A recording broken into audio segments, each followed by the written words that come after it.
What's up, everyone? MB here. I'm working on a new studio mix, so I just want to go through a little bit of how I do it, how I have it set up. There's lots of videos out there on how to have this set up. Mine's pretty similar, a few little differences.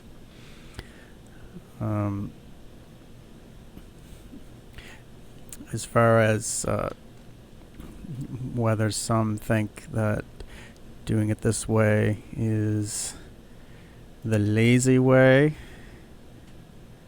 the not as fun way, the cheating way compared to, just playing a live set in the moment.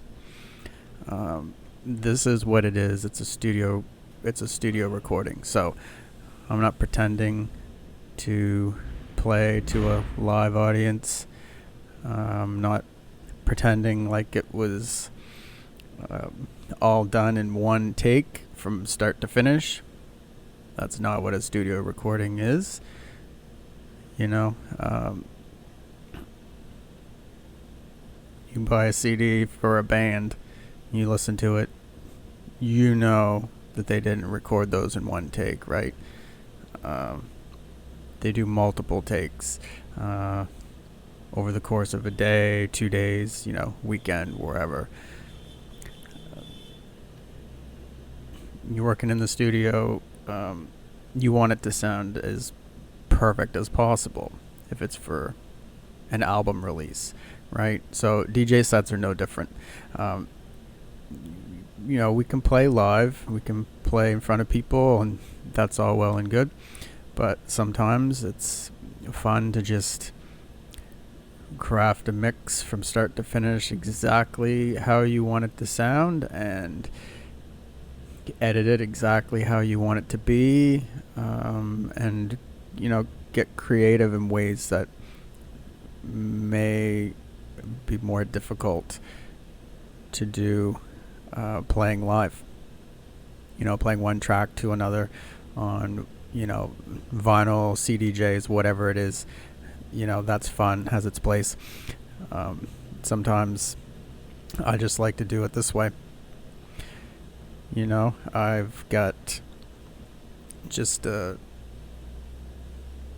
regular old Windows 10 laptop, and I'm running Live 12, and I also have an Akai MIDI controller. So I've seen some videos, the way some people do it, they have it kind of set up like this: deck 1, deck 2, and they're setting all of their automation using the mouse. And I've done parts like that, but what I like to do is use my MIDI controller, and that way I can record the transitions as automation lanes, because I have the MIDI controller mapped to different parameters. Right here. So I've got an EQ3, and I've got knobs on my MIDI controller mapped to the high, mid, and low frequencies.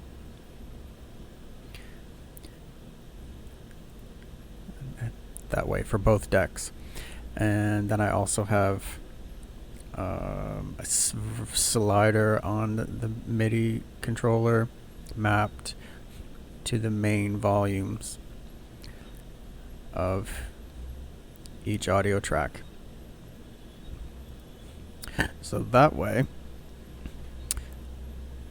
I can record any movements here as automation lanes. Once I do that, I may go back and take another listen, see if I liked the sound of what I did in the transition. You know, if it's all just right except for maybe one little spot where it sounded like the high might have sounded better if it kind of went a little bit lower. I might just manually adjust my automation lanes this way instead of going back and recording the whole entire transition again. I'll go back and fine tune it this way. But like I said, I'm not trying primarily to do it all in one smash right from beginning to end. I'm intentionally picking the parts of the track that I like, putting different pieces together to help with flow, to help with phrasing, to help with the transitions, and also adding other little elements here and there to enhance or accentuate the overall sound and mood of the entire mix. Okay, so first off, I've got 2 decks set up like this: deck 1, deck 2. Call it track 1, track 2, whatever. You know, coming from a background where we had started on vinyl, then we went to CDs, you know, so we just call it deck 1, deck 2. Then I will also have a couple more audio tracks kind of grouped together with each deck.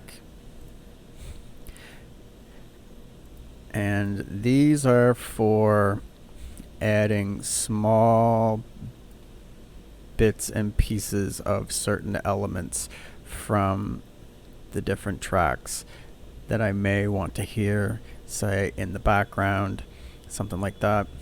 Once we get going and we'll take a listen, I'll show you what I mean. And I usually have some effects on these. Sometimes delay, sometimes auto filter of some kind. You know, we've also got, by default, it gives you a reverb and delay return channels, which are controlled by these right here. So you can use those too on any of these audio tracks. So sometimes I use those. But that is basically it. You know, what I do is I put down one track, grab another one. My tracks are all keyed like this, based on the Camelot wheel. You can look up different things about that. Mixed in key is a good music key notation software program. I used to have it, but I do not anymore. Mix, M-I-X-X. Not sure if there's 3 X's in that or 2. They make a DJ software looking thing similar to, looks very similar to Serato. Anyway, it'll analyze your tracks too, and it'll give you a key of what they are if you have tracks that you need analyzed. However, when you buy your new tracks from somewhere like Beatport, for example, which is where I usually get most of my tracks, it'll tell you what key it is anyway. So you just gotta take the time to kind of rename it. If you want to name it the actual key, like A sharp minor, F major, what have you, and you understand how the Camelot wheel works, based on harmonics and the circle of fifths and that kind of thing, and you can do it that way. You know, that's what this is based on. It's based on the circle of fifths. I learned this in music years and years ago, but I don't remember it too much. But the mixed in key people, they've come up with a easy way of recognizing which keys go with others harmonically to make sure you don't have key clashes, right? So the rule is you can mix anywhere inside the same number, so you can mix from B to A or from A to B, right? From 7A to 7B, that will sound fine. You can mix back and forth in the same number, or you can mix back and forth from the same letter, right? So 7B to 8B, or 7B to 6B, right? Which is F major to C major, etc., right? So you can go this way, like this, or you can go in like this, and then you can go sideways like that, right? Going from here to here is not going to sound very good. So, rule of thumb, as long as you're mixing within the same number to a different letter, or from one number to another but with the same letter, it will sound good. You just need to know how to do it. So, when I was on Beatport, I heard they have your little audio samples, so you can preview your tracks. They had a little snippet of this one. I don't want to mess up any progress that I've already made, so I just got to make sure any changes I make, I'll just drag this down here. Just make sure I don't save any changes that I make right now. It was just this little spot here. No sound. Oh, there we go.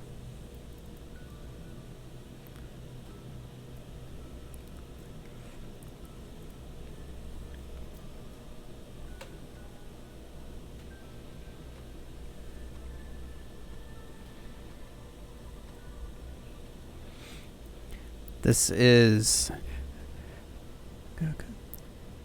Claudio Adam, Echoes of Innocence, extended mix.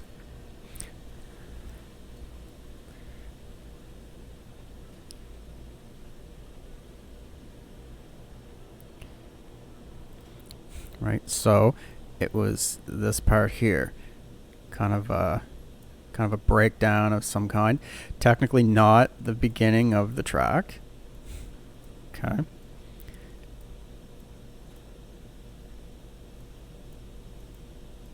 The beginning of the track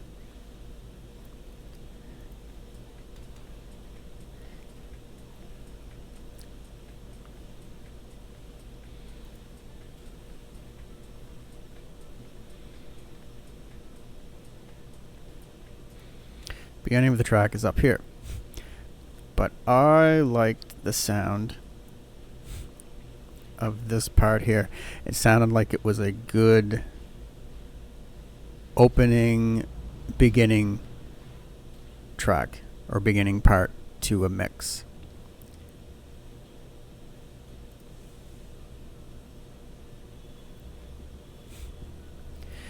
Then what I did is I also got the same track but a different mix. So Claudio Adam, Echoes of Innocence, but this is the Redo Blue remix.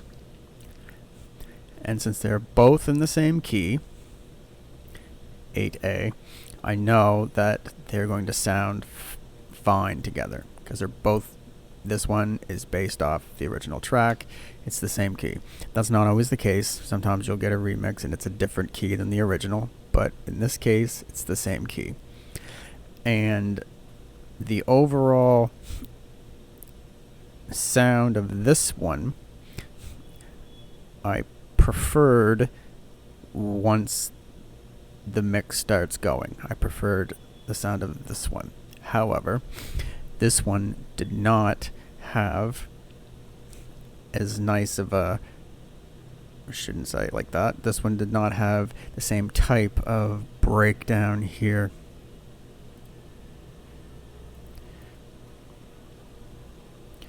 So I just gotta go back to where that was up, where I had it.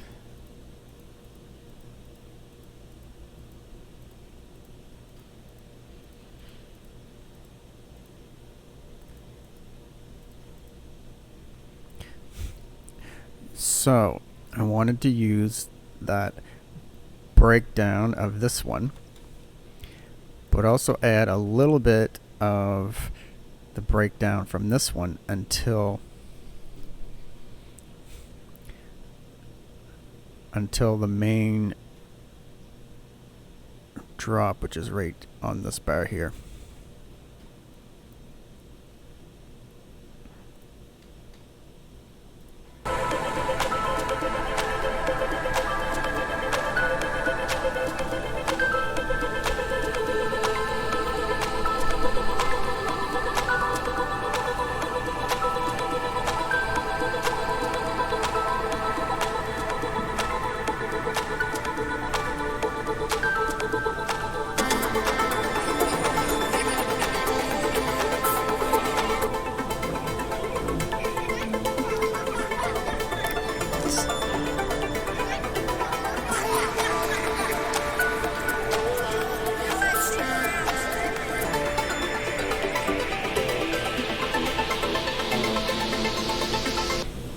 See how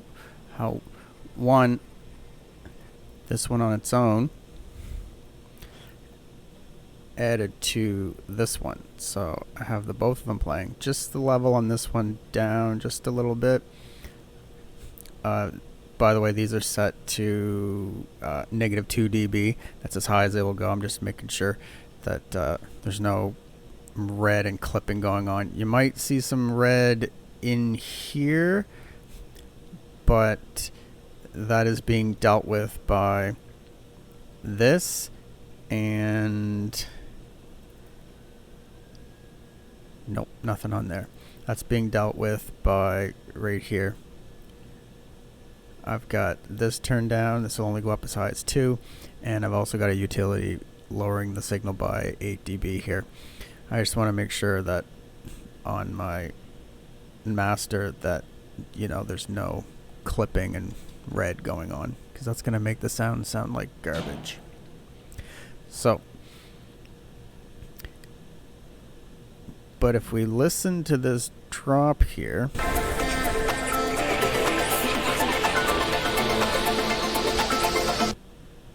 first I didn't have these ones here. No, I did not mean to do that.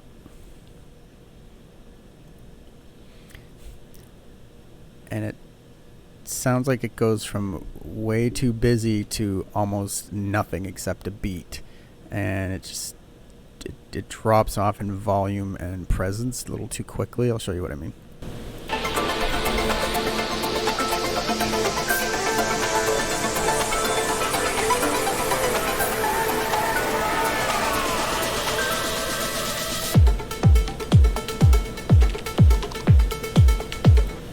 See what I mean? Down here, this is just a riser from, like, I don't know, the middle part of the track, and this spot here is actually, I think these are pieces from the very end of the track, because that's where the beat comes in. I just didn't want it too extremely busy because it's kind of leading into the mix, so it's kind of gradual, almost like this sounds like it would be at the very beginning of a track before it starts to get busier up here. But see that drop, it kind of had 2 risers, but it yeah, 2 risers, but then the drop kind of, everything disappeared except for this. And it sounds okay.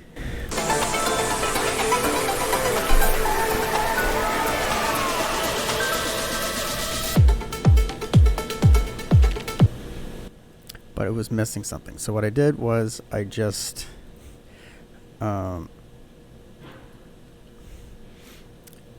grabbed, I think it's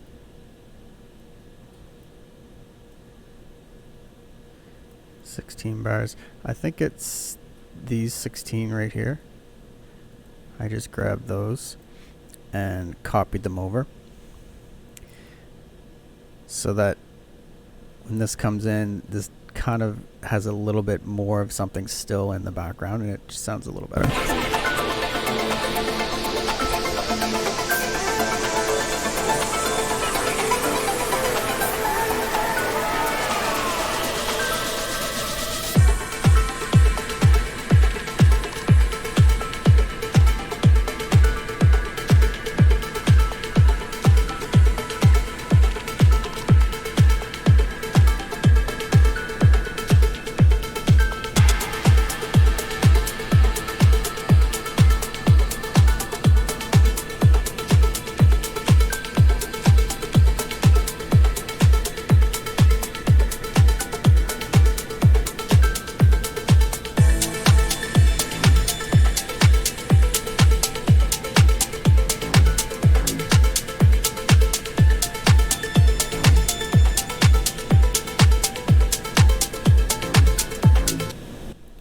See what I mean? Just got a little bit more in the background after that drop. Kind of fits in here better. Alright, then along here we've got, these are just little, I don't know, just a little melody sample from, I think it's a piece from this one. I don't remember if it's from, oh, actually I think it is that one because it's white. Actually I can check like this. Yep, it's from the extended remix. So it's from this one. Let's see what that sounds like by itself.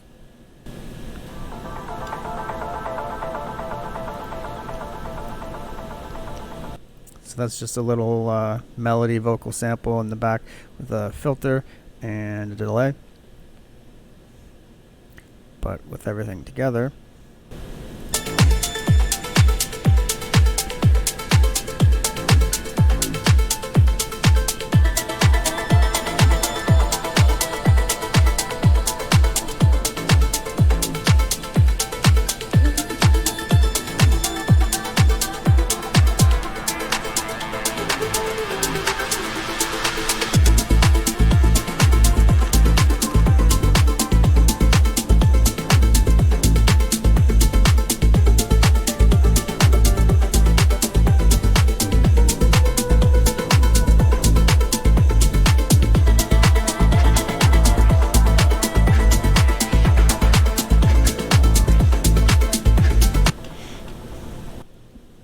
all you got to do is, if you want to put something like this in the background, just play with it over and over.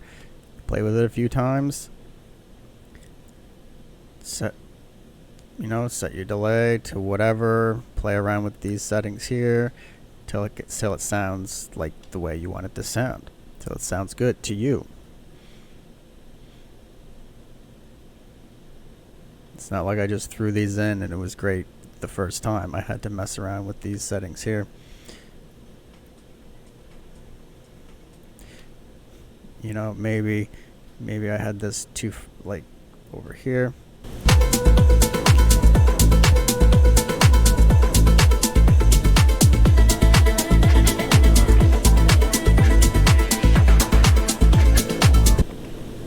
See, that was not bad, but you couldn't really hear the whole entire sample, right? So I just messed around with that till it was somewhere where I could hear it, and the low frequencies weren't competing with whatever low frequencies were coming from here. It's just a background noise, just an accent.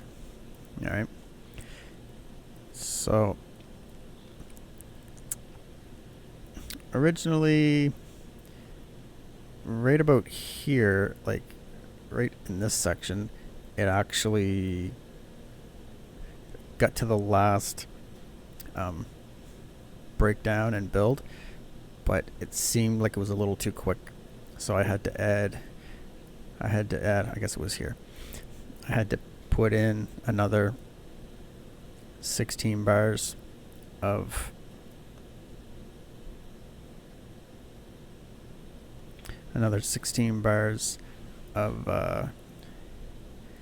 music here, so that it just didn't before it seemed like it was just getting to the end of the song a little too quickly.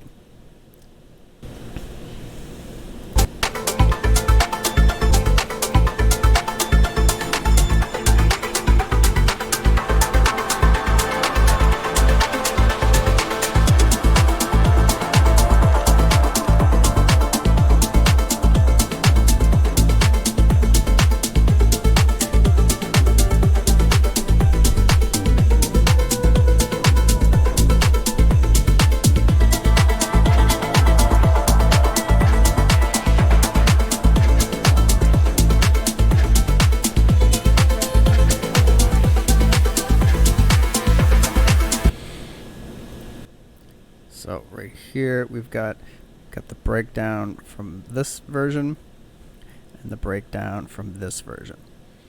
So you can mix the two of them together as long as you pay attention to the levels of each, what's going on in each, make sure it doesn't sound too muddy, or to make sure frequencies from one aren't competing with the other.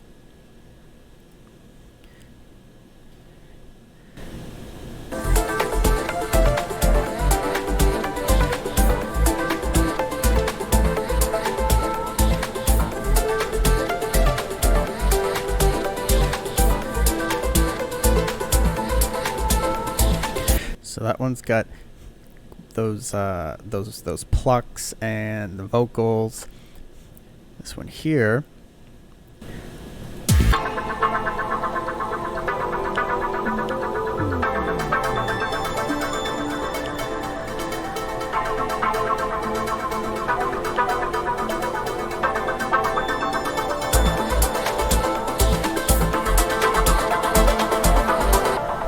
see?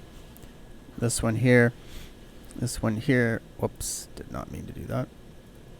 This one here is different, kind of more the mid range. No plucks, not quite the same. No vocals. So the two of them together can sound good, as long as your levels are right, as long as you have your mids, highs, and lows adjusted accordingly so that they're not clashing with each other. But you just gotta practice, lay it out there, try mixing from one into the other. If it sounds good, keep it. If it doesn't, do it again. Right? You can you can record your automation like this. As long as this is checked. As long as this is checked, when this is going along, you hit record, it'll start recording your automation lanes with your MIDI controller. So record the transition, stop it, go back, listen to it, see if it sounds good. If it doesn't, undo, and try it again.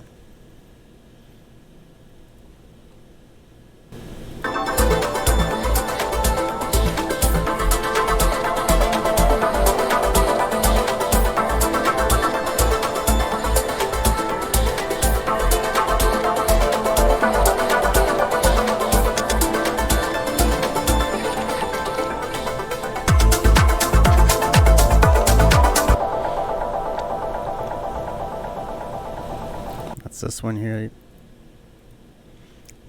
So it pretty much right after that, right at that drop, pretty much immediately goes into track number 2, which is Juan Ram, Breathing. This is the original mix. As you can see, 8B, 8A, 8B, right?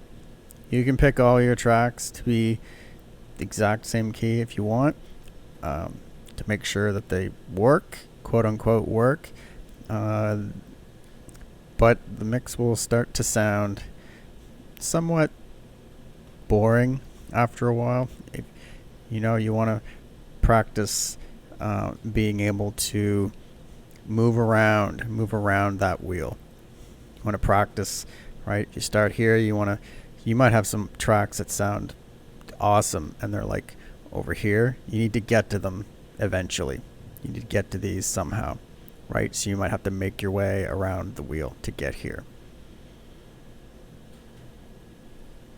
If you're always mixing the same key all the time, it limits your growth, your musical growth, and it limits your ability to hear certain things and hear how you can make one track go with the next, right? That's all part of the practice, right? And if you're using a MIDI controller in here, you will get better at your practice because you're practicing each transition over and over again. It's no different than if you're using vinyl or CDs. You just you practice the transition. If it sounds like garbage, you just lift the needle, go back, practice it again, do it again.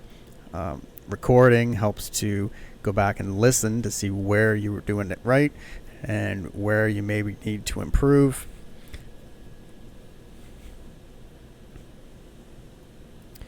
So this one immediately goes into the next track, but you're not going to hear it. You're going to hear it a little bit. Turn on the automation lanes so we can see them. Don't need those open.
So there you go. Now as we get going, as we move along, the thing is I had already started working on this mix before I decided to start making the videos.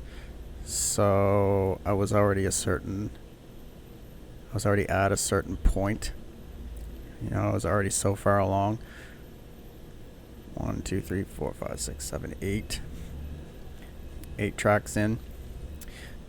I do have a bunch of the work recorded, just not a lot of talking while I was recording. I was just kind of doing my thing, but we can get to those after. So basically everything I do with the MIDI controller on the high, mids, and lows gets recorded as automation. So, like I said, didn't do this in one take. Tried it, see what sounded good, scrapped it, went back, did it again, practiced it a few times till I got it how I wanted it. Alright, so next.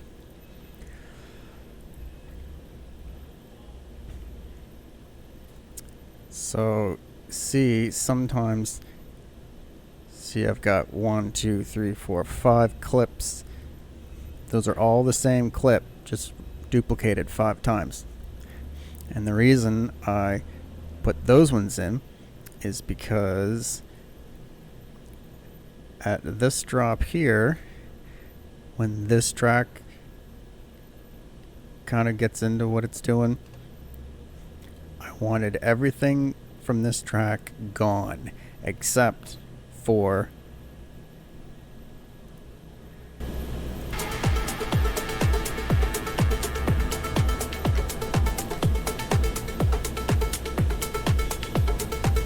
except for that high-pitched stabby thing, whatever you want to call that. Right back here, you still got bass line.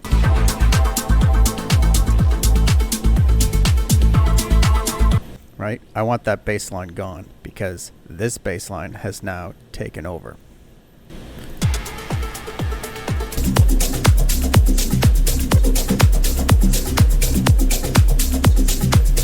Right, so right here is when this bass line fades out, disappears, and this one takes over. So that means I want this bass line gone.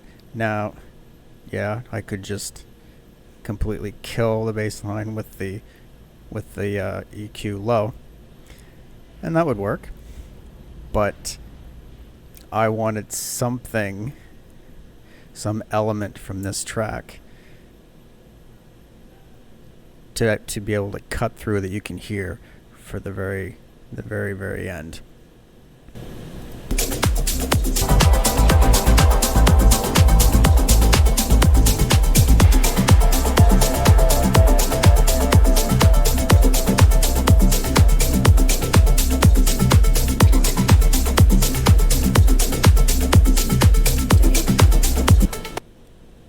Hear it?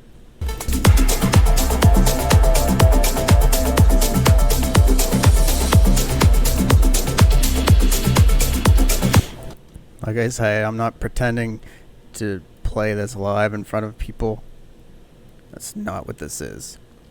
This is my version of a studio recording of putting tracks together exactly how I want them to be, so that when I record it, post it, put it on YouTube, make a CD, listen to it in my truck, whatever. It's going to sound exactly how I want it to sound. That's all. So,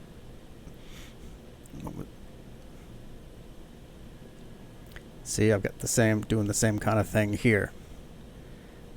I've got a certain element from this track that I want to hear at the very end during that last little bit of transition, just so it's not so busy. It's all right to be busy in here.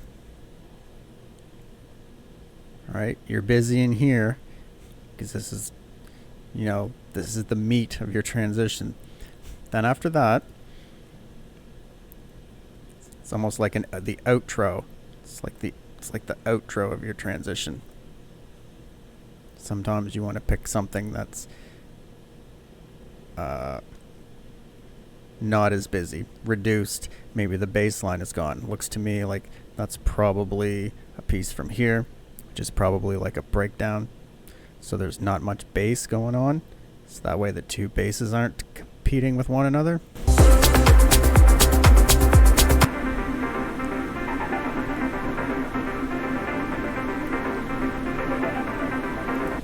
Oh yeah, okay. So that's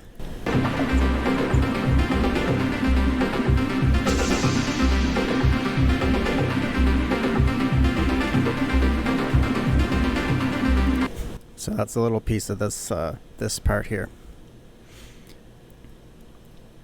So right after these two are completely mixed out,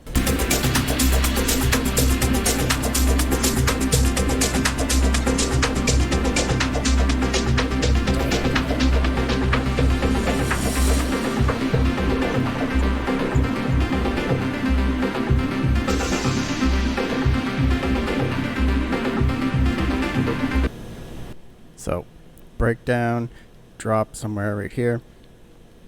Let it go for a little while, and then I want this one to start in about there. Not all at once. Sometimes it sounds like it's not there at all. Sometimes you want your mixes to sound like that.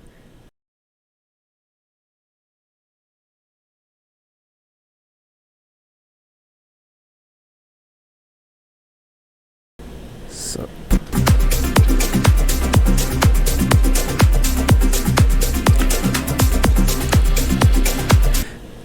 just a tip, if you record your transition and you're done and you go back and listen and you want to see if any part of the new track is actually coming through, just mute it, turn it back on. Do you hear something disappear and come back in when you do that? If so, then there's a certain element of that mix that is actually making its way through, and that's a good thing.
There, so that's why I wanted those last clips to be just a little section from there, because you've got that, that mid to high, kind of sound like chords. They're kind of like, I don't know, stabs or whatever. That's the melody, right? You've got a little piece of that mid to high range melody going in the background there.